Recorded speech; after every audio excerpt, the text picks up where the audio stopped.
Video ini hanya untuk mereka yang punya logika. Bagi yang tidak punya logika, skip aja.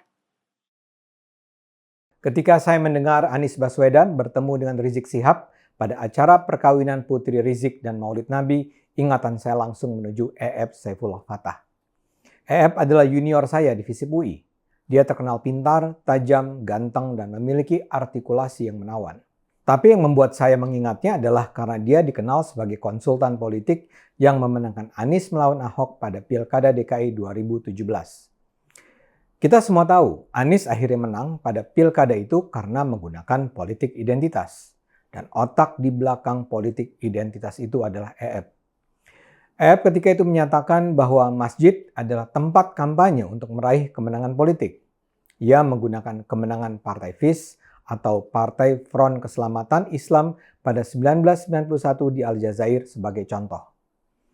Salah satu kunci kemenangan FIS saat itu adalah penggunaan masjid sebagai alat kampanye politik. FIS menang karena menjadikan masjid bukan sekedar sebagai sarana ibadah, tapi juga alat propaganda politik. Lewat strategi itu, FIS sukses dan menjadi partai pemenang pemilu.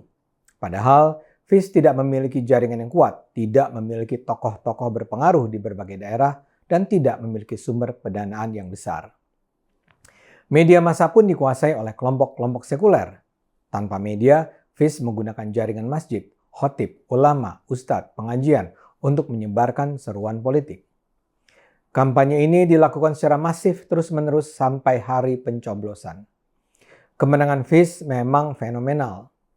Mereka berdiri pada 1989 dan dalam 2 tahun berhasil memenangkan pemilu dengan 54% suara. Mereka mengalahkan partai FLN yang sudah berpuluh tahun memimpin Aljazair. Kemenangan FIS juga mengejutkan karena masyarakat Aljazair dianggap sangat sekuler dan tidak akan tertarik dengan gagasan-gagasan Islam politik. FIS membuktikan agama jauh lebih kuat. FIS menang dengan mengangkat isu-isu seperti mendukung terwujudnya kehidupan yang lebih islami, kesejahteraan umat, demokratisasi, dan pemerintahan yang lebih dekat kepada daulah Islam dibandingkan Barat. Dengan contoh itulah E.F. kemudian memotivasi kubu Anies untuk all out menggunakan agama sebagai alat pemenangan pemilu. Sejarah membuktikan Anies akhirnya memang menang dengan strategi itu. Kini pertemuan Anies dan Rizik menunjukkan bahwa politik identitas akan kembali dilakukan. Saya tidak tahu persis apakah kali ini E.F. masih berada di belakang strategi itu, tapi yang jelas dengan atau tanpa E.F. mereka akan menjalankan politisasi agama. Mari kita flashback ke Pilkada Jakarta 2017. Saat itu Anies hampir pasti akan kalah bila tidak menggunakan Islam. Kalau Anda masih ingat, pada awalnya kubu Anies tidak menerapkan politik identitas. Baru di awal 2017, kubu Anies banting setir dengan menonjolkan semangat keislaman. Ketua tim pemenangan Anies di Pilkada 2017 adalah Ketua DPP Partai Keadilan Sejahtera Mardani Alisera. Mardani merombak strategi pemenangan Anies Sandiaga Uno. Pertama-tama tampilan Anies Uno dibuat lebih islami. Semula di foto kertas suara, Anies Sandi Uno terlihat tidak memakai peci. Mardani menampilkan foto baru yang menghadirkan Anies Sandiaga Uno berpeci. Kedua, Mardani mendesak Anies untuk menunggangi gerakan 212.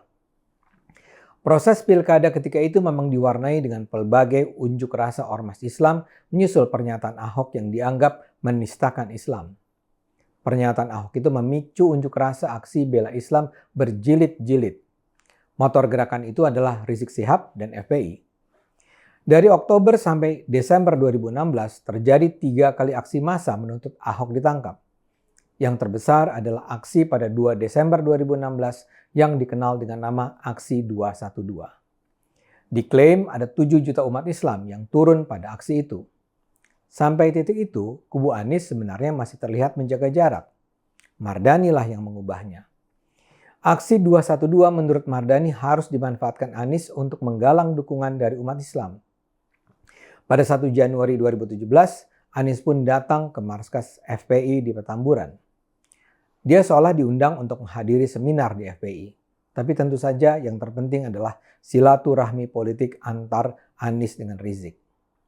Dalam pertemuan itu, Anies membantah sejumlah fitnah yang sempat ditujukan kepadanya.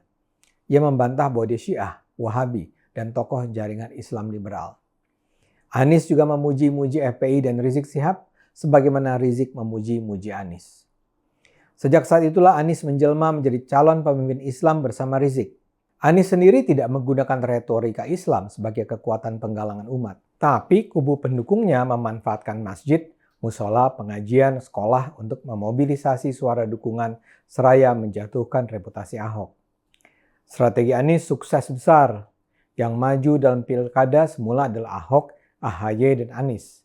Di berbagai survei sebelum Januari 2017, hampir selalu ditemukan urutannya adalah Ahok tertinggi, AHY nomor 2, dan Anies di urutan terbawah. Namun begitu Anies berkunjung ke markas FPI, konstelasi pun berubah. Pada survei Januari, Ahok tetap teratas diikuti oleh Anies dan AHY di posisi buncit.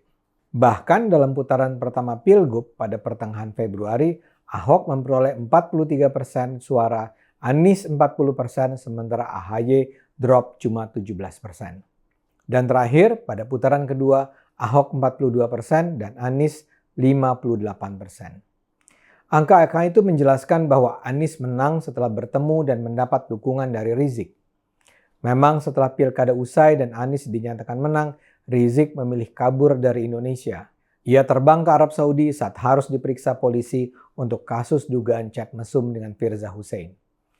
Karena itu ketika Anies berkuasa, Rizik tidak lagi terlihat di dekat-dekat kekuasaan.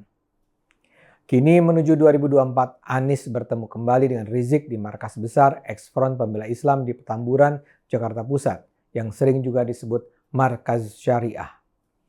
Dikabarkan Anies hadir di sana untuk turut merayakan pernikahan putri Rizik sekaligus Maulid Nabi Muhammad.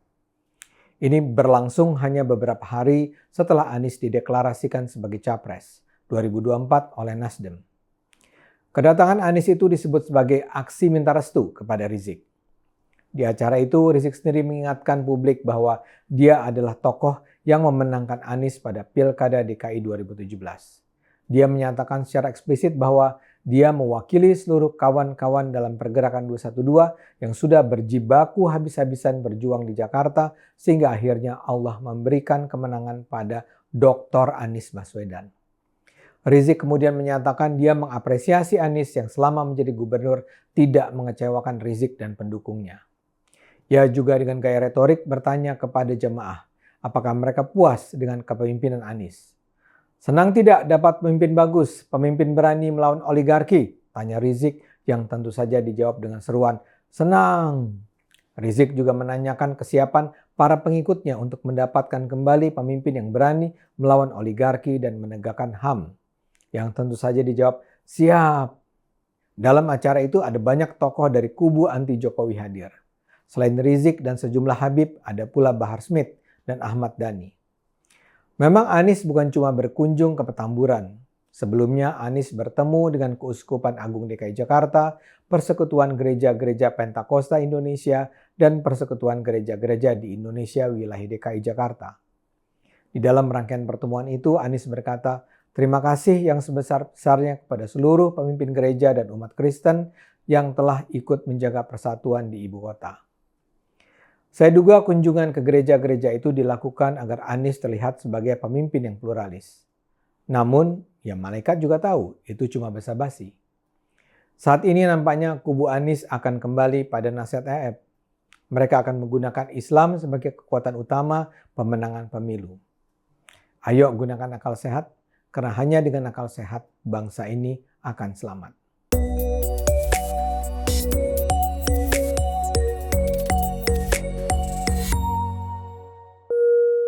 Video ini hanya untuk mereka yang punya logika. Bagi yang tidak punya logika, skip aja.